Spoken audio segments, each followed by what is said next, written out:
The idea of giant human-piloted mechanical robots has existed for decades, though where and when you grew up likely dictates what image is conjured in your mind when you think of them.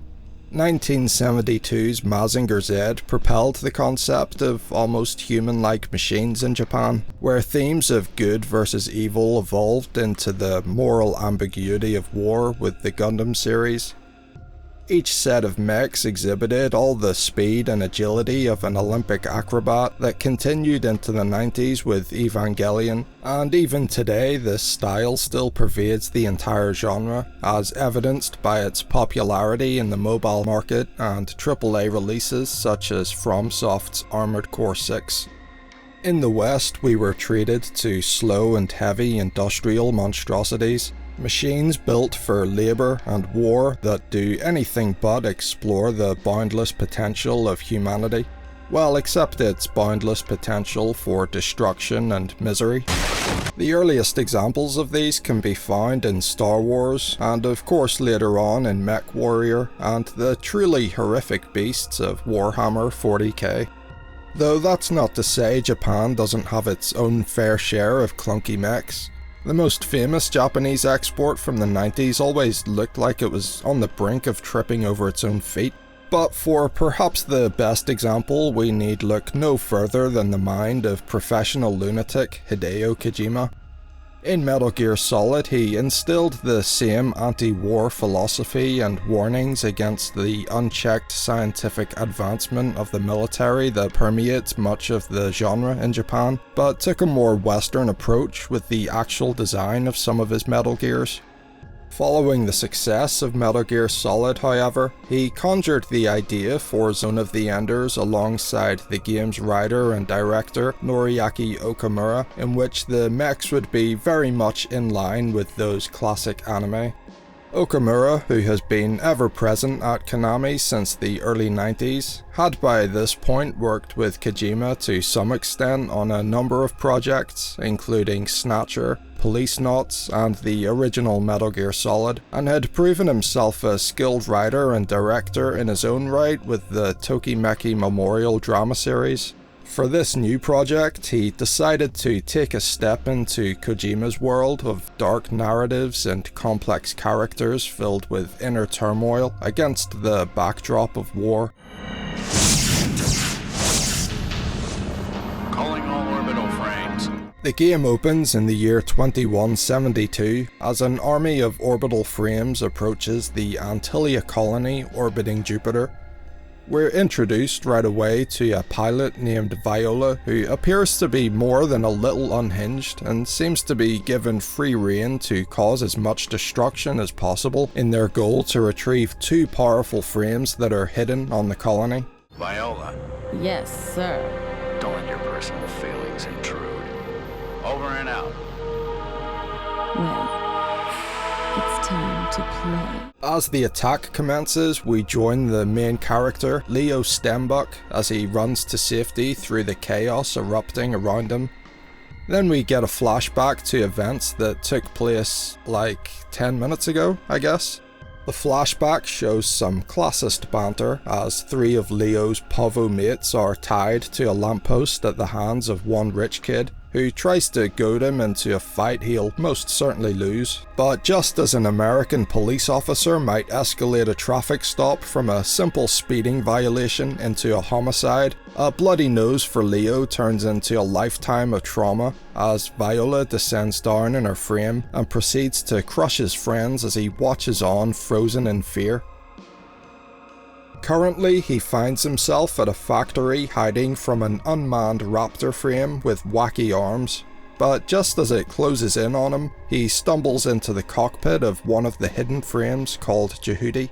Its AI, Ada, boots up and we get our first taste of combat. As promised, it's fast, hectic, and the destructible environment adds to the power fantasy that any mech game worth its salt provides.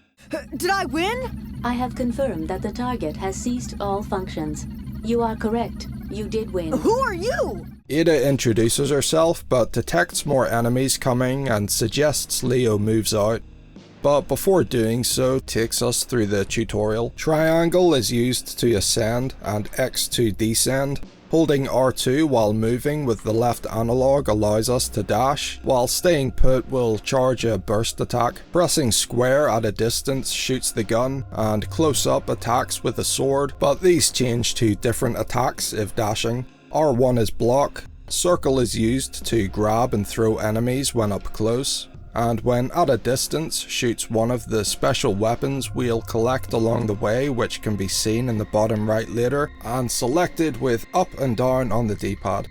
You get all that? We collect a healing Metatron ore and mosey on outside to fight the incoming enemies, where you'll soon learn that shooting the regular gun is next to useless, and nothing else feels as powerful, or fun, or looks nearly as good as doing the dash melee attack. A new enemy type swings into the combat zone. Did you say 2 flying ball sacks? Over. Their explosive deaths attract the attention of Viola, and the first of several encounters with her begins. She exclusively uses melee, and the pair exchanging blows looks very reminiscent of a samurai sword fight. Nice! After a few hits, Viola gets ordered to evacuate, which she's not happy about, and I get the feeling that murdering children is one of the main reasons she wakes up in the morning. Your mental condition has reached a level of -8. I advise you to take some medication to stabilize your condition. What are you, my therapist? Oh, you mean Leo? Alright. But now that you mention it. A distraught Leo sits in the cockpit as Ada gives him a psych evaluation.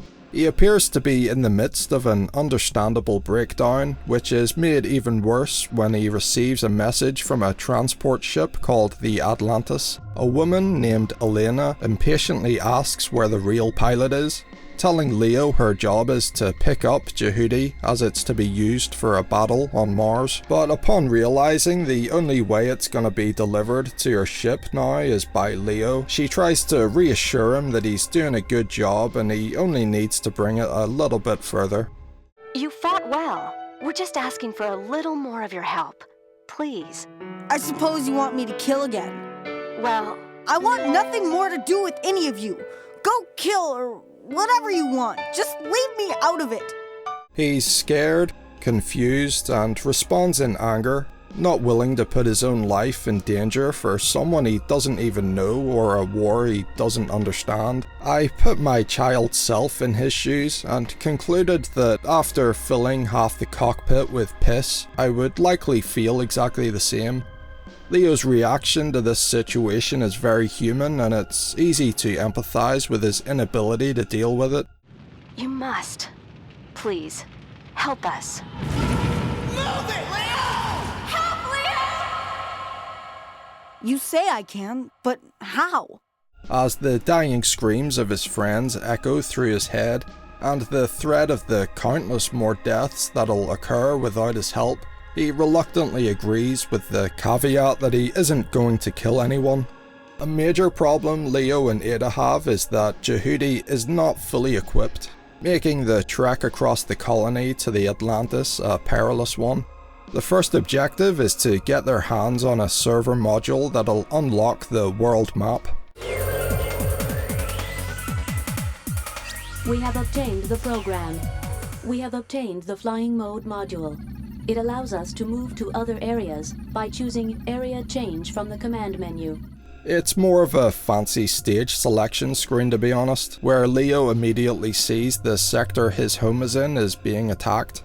Unfortunately, he's too late and finds his apartment complex has been destroyed, but Ada proposes all the residents were most likely evacuated before the attack, with the exception of his friend running up the street, though I didn't quite catch what her name is. Salvis! That is you! Isn't it, Salvis? Are you alright, Salvis? Leo? Is that you, Leo? She's heading to the church where she believes there may still be children there who need help. Leo tries to convince her it's a death sentence and she needs to escape herself, but then he's attacked by a giant jellyfish frame currently destroying the surrounding residential areas. When confronted, they exchange dialogue in a scene that plays out like one of them turned 2 pages at once. You're the runner of Bravo? That frame's not a kid's toy. Get out of there now. I'm not a kid. There's the proof that you still are a kid. What? I thought a woman would be plenty. Alright, I'm your target. He has a devastating flamethrower attack, and it becomes clear that melee isn't a strategy that's going to work for this boss, forcing us to use ranged, which is so weak as to feel like it's not what you should be doing. And maybe it's not, I don't know. When his health reaches halfway, the second phase begins and he adds a visually spectacular drop attack to his arsenal. Trying the melee in this phase is also a mistake, and as Jehudi doesn't do much damage at this point, the key to winning is blocking and patience. After it goes down, Leo and Ada have a difference of opinion regarding the enemy pilot who's lying helplessly in his frame, with Leo stopping Ada from dealing the final blow. Why should I kill when there's no reason to? I compute 17 clear reasons for such action. Despite all the death and destruction around him, and the possibility of the pilot returning to fight again at some point, Leo stays true to his word and allows the pilot to escape. Selvice joins the pair after being saved at the church, and while killing some unmanned enemies in the area, Ada informs us that we're causing damage to the surroundings, something that'll have some importance in the game's side missions. Then, while going over the main mission in greater detail, Ada adds that due to Leo's lack of battle experience, combat should be avoided as and when possible. To ensure this, they need to return to the factory area and gain access to a server that'll let them locate enemies to better avoid them on their way to the Atlantis. However, a news bulletin reporting that rescue workers are unable to reach a hospital to help the civilians introduces the choice of either listening to Ada and her logical plan to safely deliver Jehudi, or listening to Selvice's heartfelt pleas to help those in need. But I must repeat, you should not undertake illogical actions that have no bearing on your mission. Yes, I know all that. I just asked. I'm scared too. So from here, Leo has a voice on each shoulder, forcing him to make decisions his child brain isn't equipped to deal with, and these decisions come in the form of optional SOS missions where the goal is to eliminate the enemies while avoiding as many human casualties and as much property damage as possible. This is more of a challenge than it sounds, because watching giant mechs have sword fights while the buildings explode around them is objectively cool as fuck. The higher level enemies take a few more hits to kill, so if you value human life, they should be lured well above ground level. I got a C, which feels very low considering I saved 90% of civilians. After getting the information from the server at the factory, we discover that simply avoiding enemies on our way to the Atlantis is no longer possible, as they've taken control of the colony's EPS system and are using it to create a giant microwave energy field that kills all organic life. To disable it, we need to stop the colony shaft from supplying power to 2 EPS antennas that sit on either side of the map. Unfortunately, the energy field shielding the shaft has rendered Jehudi's own energy weapons useless. Ada suggests we find a primitive long-distance weapon that can penetrate through, but first I try to see if I can improve my rank on another SOS mission. Don't know about that. Back to the mission at hand, it's a game of trial and error, going to each location looking for the sniper rifle, and it took me longer than I care to admit. Back at the shaft, we're treated to an exciting fast-paced section in which we shoot the EPS relay block. After surviving this ordeal, the shield goes down and allows us to approach the 2 antennas. These, however, are still protected by the microwave field, which is now running on backup power, so we need to go underground and destroy the generators. While taking out the enemies around the first, the level 3 ball sacks fire what is the most annoying weapon in the game. It does a lot of damage, stuns, and continuously knocks you back, making it difficult to get close. There's also something else on this level. These little floating things spread throughout the area that increase the enemy's power, so it's in our best interest to destroy them all before finding anything else, which is honestly the biggest challenge faced so far.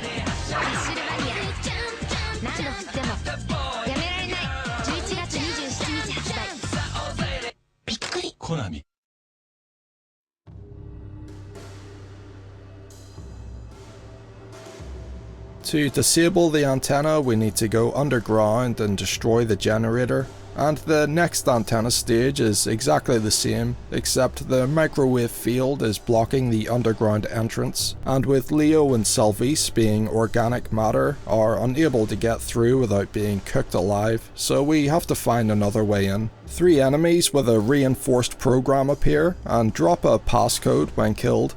The description says it's one of the passcodes needed to obtain a Raptor control module at the antenna site, so I guess we're finding another one now.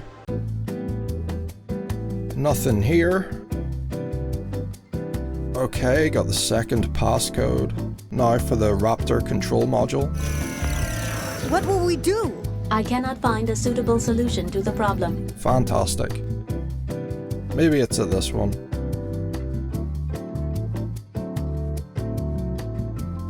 There we go. We have obtained a Raptor control module.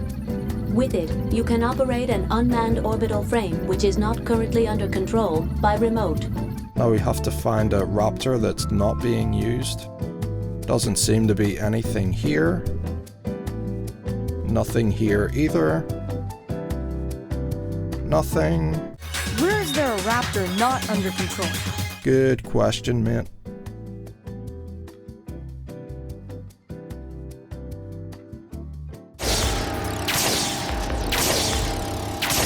With the second generator destroyed, the microwave field has been completely disabled, and the path to the mountain where Jehudi will be launched from is clear. A quick detour provides a welcome opportunity to destroy the lives and homes of the people of Antillia in a stage that's visually impressive with giant buildings to zoom in and around, but there's quite a lot of squads to take out, which does of course make it much harder to keep people alive. Though apparently that doesn't seem to matter too much.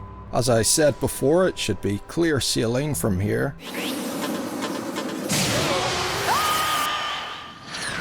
Oh, never mind. I detect a high energy reaction ahead. Too late! It will have no influence on our battle capabilities. I deduce it to be a Raptor type. I can give you 13 different clear-cut reasons if you wish me to. Ada, what are you talking about? It appears this attack has caused Ada to suffer from some kind of catastrophic brain injury, as she slurs her words worse than I do, and tells Leo he can easily dispose of the city-sized frame that just shot us down. It's probably better to not do that. With a bit of investigating, Leo and Salvise find that Ada is infected with a virus, but by a stroke of good fortune she told us seconds before getting shot down that the factory where she was made was close by, so that's our next port of call. But first, I really want an A. I really want someone to be proud of me.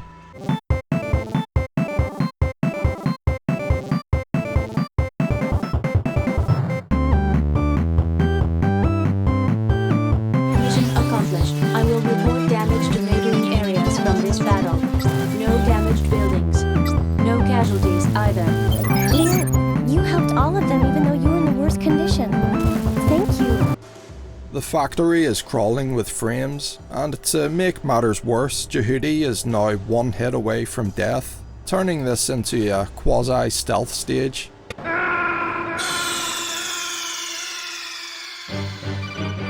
are you okay? Ada is able to repair herself and gives a more accurate assessment of what'll happen if we try to take on the giant frame. She suggests finding more modules, as Jehudi is only equipped with the most basic ones. But first we have to deal with an SOS from the shaft, which will do major damage to the colony if it's destroyed. For the boss, we actually only need one new module that creates a holographic decoy. The first of the 2 passcodes to unlock it is found easily enough, but all the enemies in the stage where the second is are using stealth, requiring us to get an anti-stealth module from the same raptor we took control of earlier. This showdown takes place where we left it beneath the antenna, where I hadn't even considered that I'd just abandoned it to roam the lifeless corridors, used and disposed of without a second thought. It feels unsettling and even melancholic seeing it again with its very purpose ripped away, like it's waiting for orders that'll never come. So I smash it to pieces and get the anti-stealth module, and if there's one complaint I have about this game, it's the hoops I need to jump through to progress the story. Not that hoops are inherently bad. In fact, some games' hoops are fun and rewarding and help flesh out their worlds with new lore. But in Zone of the Enders, it's the same hoop reused again and again, sending you back to already explored areas to fight the same enemies. Using the new decoy, it's now possible to evade the boss's homing attacks. I used all my charges before I even dealt any damage to him, rendering the last 30 or so minutes of gameplay pointless. Nice! He transforms his frame and begins doing charge attacks that are easily avoidable as long as you keep your distance. But it does mean that ranged attacks are required, and this was actually the first fight I used any of my special weapons other than the sniper rifle, something that would change after seeing how powerful the comet attack is. With the boss's destruction, the raptors disengage, and Leo wonders why Ada isn't making a fuss about not killing the pilot. She concedes that while she doesn't understand why he continues to make illogical choices, she does recognize that this is his character and for better or worse, he is unwavering in his morals. Leo prepares to finally rid himself of Jehudi and this wretched situation he's found himself in as the path to the mountain clears. Elena makes contact and introduces the pilot he's to give the frame over to, a man I'm sure Hideo Kojima had no hand in naming, Rock Thunderheart. Testing. Leo, this is Thunderheart. Can you hear me? Yes, I can. What? He's just a kid. What? Elena, are you really sure this kid can replace Alan? How the hell do I know? I'm not like you guys. Don't think that I'm a killer just like you. What? I only came here because I was told to give this to you. So hurry up. Come and get it. I've had enough of this. Leo. Elena, I can't understand you either. People will be killed, you understand? Me and Selvis, we all might be killed over this. You don't give a damn about those who die. You think it goes with the territory. That's enough, you little twerp. At the top of the mountain, Ada spots a particle projection cannon, making it impossible to approach from the air and forces us to stay close to the riverbed at its base. It's filled with enemies that can be dispatched with the comet attack, which makes the task of getting through them much easier, but it cannot help with navigating through the series of dead ends and tunnels. Sometimes even the map can't help with that. After reaching the dam, another boss shows up for the most difficult fight yet. He keeps his distance and moves a lot, making him difficult to hit with both ranged and melee attacks. He also leaves little turrets around that shoot homing missiles to ensure we keep our finger on the dash button. In his second phase he becomes more static and leaves his love spuds dangling in the breeze for an easy target, but he does have a wide range of attacks which makes the first encounter difficult to anticipate whether we need to attack or dodge or get in close or stay back. The few tries after that as well, to be honest. Rock Thunderheart calls to arrange a meeting at the nearby warehouse. Though the dickhead failed to scout it out first, and waiting inside for us is a rather desperate Viola. She's foaming at the mouth at this point and chastised by her boss for trying to fight Leo without her frame being fully repaired. She insists that even at 50% capacity she can still take Leo and Jehudi out. I wonder if her frame's AI is constantly telling her she's illogical. You're doing very well. Shut up! How did you feel when you killed them? Shut up! Shut up! Ah!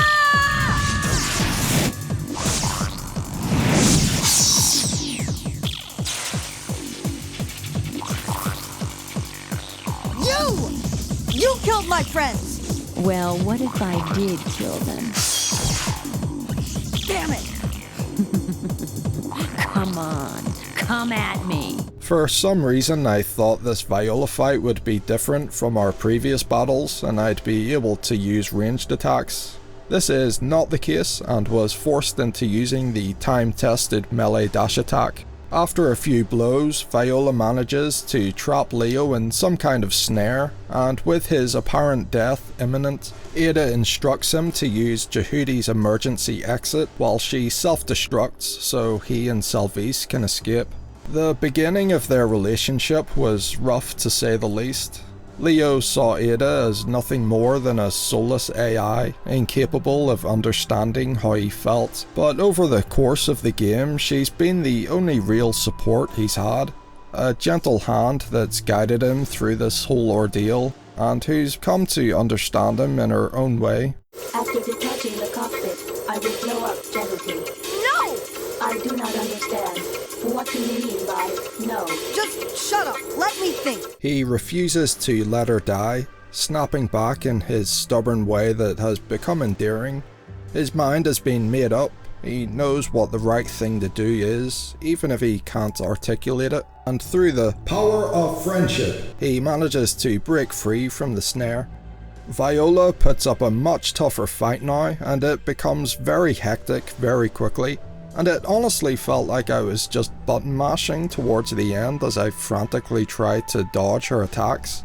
When she does finally go down, she begs for death, and Leo very nearly delivers it. Why don't you just kill me now? I will! Ah! Why did you stop? What's with you? Kill me. Don't say that!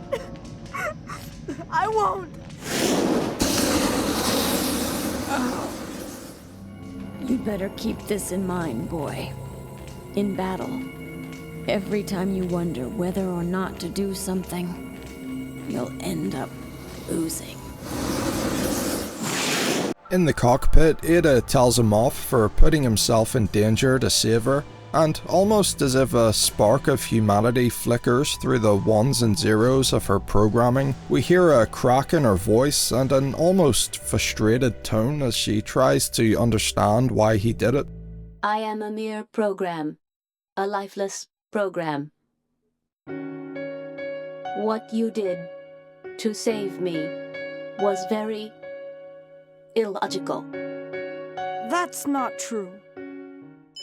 The trio sit down and meet with John Thundercock, who warns that the enemy are planning to destroy the entire colony and have already planted bombs that will send it crashing down into Jupiter if detonated. He then admits that Leo is better suited to piloting Jehudi and that only he has the ability to defuse the bombs. The camel's back is ready to collapse on this one, but it's Salvise this time who convinces Leo he can do it, and even offers to come along, knowing that he'll keep her safe. Oh, fuck! You gotta just hide your kids when she's around, don't you? You need this done to you.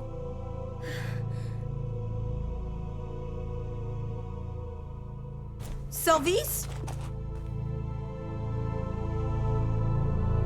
Damn! Viola!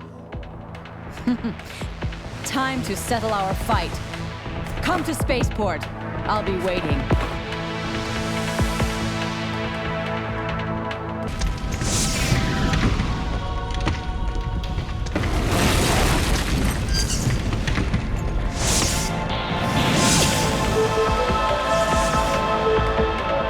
The dastardly Viola escapes to the spaceport where the bombs have been planted, and Leo goes after her with Rock promising to take care of Salvise. Leo and Ada have a few minutes before they arrive, and she tries one final time to get to the bottom of why Leo is still here doing this, only being able to offer up cold calculations to explain his behaviour. Leo, perhaps unknowingly himself until this moment, reveals in the form of a pretty heartbreaking story his need to be wanted. I do not want you to die. Ada. Well, can I tell you a story from when I was growing up? Please. I've been alone since I was a boy. My father and mother were rarely at home. We hardly went out anywhere together.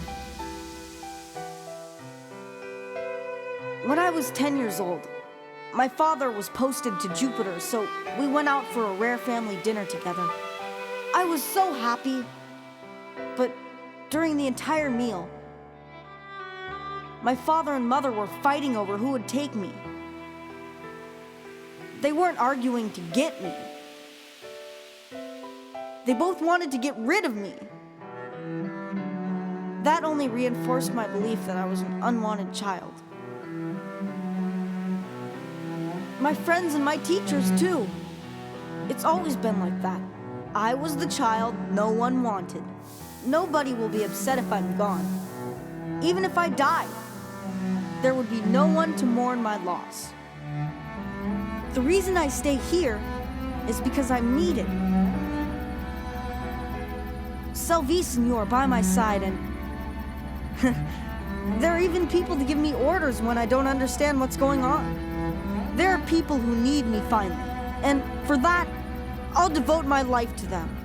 Are you saying that you would sacrifice your life, your only life, for someone else?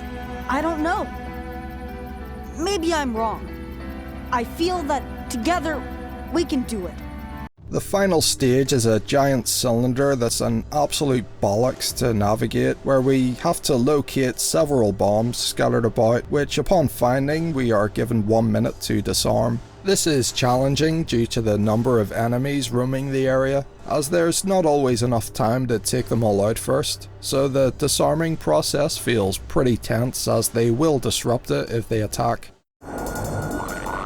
Viola, I'm gonna end this now! After the last one is disarmed, the final fight with Viola begins. She uses more ranged attacks this time, which requires a lot of dodging, but perhaps due to the successive beatings we've given her, she doesn't move around as much as before, making our own ranged attacks more viable, and Comet makes pretty short work of her. No! A bomb sends her out into the cold abyss, and even now Leo wants to save her. But with gravity pulling her with increasing force towards Jupiter, Ada warns that it's extremely risky to go out there. Viola herself tells him to stop, explaining in something of a come-to-Jesus meeting in which she confronts her own nature, that she will never stop trying to kill Leo, that all the loss she's suffered and all the despicable things that she's done has been purely out of self-preservation, leaving her as an utterly broken human being. I have lost everything. I survived many battles. I lost my parents and my lover. I don't have the functions of a woman now. Even then, I have continued to live. Right. To survive was the only purpose to life. To survive is my life. In battle, there's a slight gap between life and death. Those who were killing were themselves dead a moment later. I killed innocent children and even my comrades to save myself. Soaking in their blood and eating their flesh, I managed to live this long. Boy, will you answer one stupid question? Yes. What is it? Was I strong? It's hard to believe that I'm still alive. Is that so? Thank you. I would almost feel sorry for her if it wasn't for all the, you know.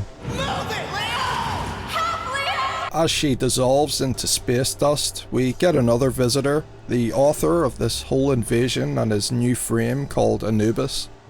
Keen to try it out, he engages, but this fight is little more than a wild cat playing with its food. He teleports around and seems to be impervious to both physical and energy attacks. Thankfully, just as Leo is on the verge of joining Viola, Elena arrives in the Atlantis and blows a hole in the side of the port which allows him to escape. After finally boarding the Atlantis, Leo naively assumes a continuation of some sort of their friendship once Jehudi's job on Mars is complete. Ada informs him, however, that her mission is to destroy a generator by self-destructing and she won't be coming back. I thought it was you who told me not to waste my life! Pressurization is complete. Opening the hatch. Thank you. Ada! This is what I live for. This is the purpose of living. For those who have no life. No!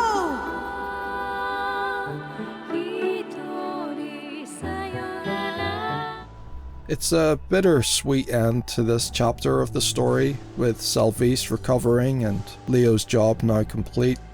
The fate of Ada and Jehudi will remain unknown for the time being.